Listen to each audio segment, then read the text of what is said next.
जिले की सबसे बड़ी अधिकारी डीएम नेहा शर्मा एक सुबह सादे कपड़ों में बिना किसी सरकारी रौब के सब्जी खरीदने बाजार पहुंची। उनके चेहरे पर सादगी थी, चाल में आत्मविश्वास, लेकिन किसी को अंदाजा तक नहीं था कि ये महिला इस जिले की डीएम है। नेहा सीधा एक ठेले के पास जाकर रुकी, जहां एक करीब 30 साल की सब्जी वाली औरत सब्जियां बेच रही थी।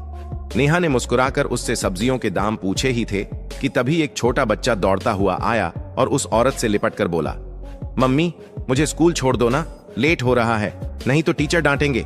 सब्जी वाली बोली, बेटा थोड़ी देर रुक जा, मैं पहले इनको सब्जी दे दूं, फिर तुझे छोड़ने चलेंगे।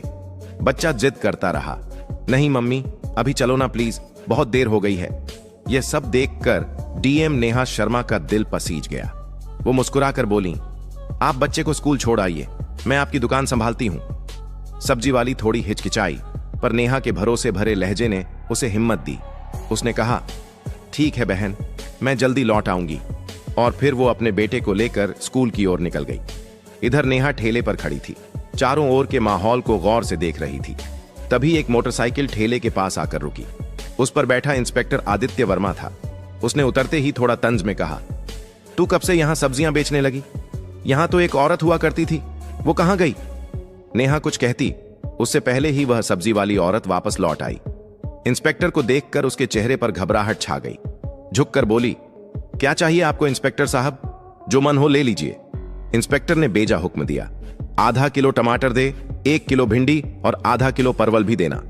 औरत ने बिना कुछ कहे जल्दी जल्दी सब्जियां तौल दी। इंस्पेक्टर बिना एक भी पैसा दिए मोटरसाइकिल पर बैठा और चलता बना।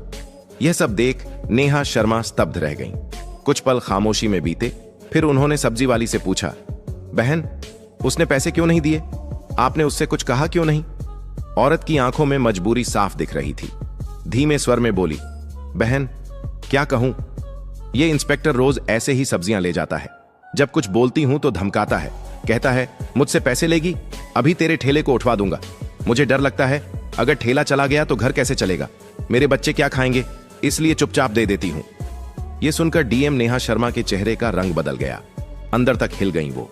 उन्हें यकीन नहीं हो रहा था कि कानून के रक्षक खुद कानून का मजाक उड़ा रहे हैं। उन्होंने गंभीर स्वर में कहा, बहन अब ऐसा नहीं होगा, मैं अब आपके साथ हूं। इंसाफ दिलाना मेरा फर्ज है। आप एक काम कीजिए, मेरा नंबर लीजिए। कल जब आप ठेला लगाएंगी तो आप नहीं, मैं वहां रहूंगी। आप घर पर आराम कीजिए, बाकी मैं देख लूंगी कि वो इंस्पेक्टर पैसे देता है या नहीं, और अगर नहीं देता तो मैं उसे कानून की ताकत दिखाकर ही रहूंगी। औरत की आंखों में आंसू थे, लेकिन पहली बार उसमें राहत और उम्मीद झलक रही थी। अगली सुबह नेहा शर्मा ने